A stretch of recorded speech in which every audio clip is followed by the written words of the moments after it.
ojol atau kurir lainnya segala macam kalau memang nggak bisa nyediain tempat parkirnya, karena nggak make sense gitu, doesn't make any sense. Untuk ngapain pakai layanan, sesuatu layanan tapi nggak bisa nyediain fasilitas untuk layanan yang dibolehin itu maksudnya. Sama kayak di sebelah apartemen office tower 8 tadi itu ada mall Astal, abang-abang yang ditinggal di Jaksel pasti tahu lah. Aksa itu mereka sama sekali nggak punya akses motor, nggak punya tempat parkir motor. Jadi kalau misalnya ojol-ojol ngambil orderan di dalam situ, yang restonya rata-rata punya GrabFood, dagang di GrabFood, rata-rata resto di dalam itu dagang di GrabFood atau di GoFood, driver itu jadi parkirnya itu bingung nyari parkirnya. Akhirnya gimana mau membasmi parkir liar kalau ada tempat atau ada fasilitas gedung yang nggak nyediain tempat parkir suatu kendaraan? Untuk apa? Untuk apa pakai layanan Grab? Kenapa tenan-tenan resto itu punya aplikasi GrabFood? Kalau memang mau nggak pakai ojol, nggak mau ojol masuk ke dalam mallnya atau apartemennya, ya udah nggak usah pakai layanan ojol.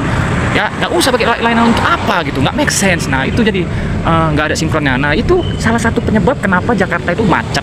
Jakarta itu banyak pungli, karena apa? Karena nggak ada sinkron, nggak ada kerjasama antara pihak satu dan pihak yang lainnya.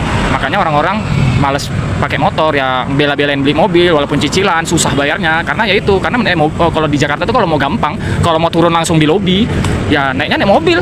Kalau mau datang ke mall yang parkirnya nggak jauh dari lobi, ya naik mobil. Jadi orang terpaksa gitu. Jadi orang maksa untuk beli mobil yang sebenarnya nggak mampu beli, harusnya ekonominya ya. Makanya nyicil, kadang nunggak. Karena orang kalau pakai motor datang ke mall, pasti di semua mall di Jakarta itu pasti kalau parkir motor tuh di bawah-bawah banget.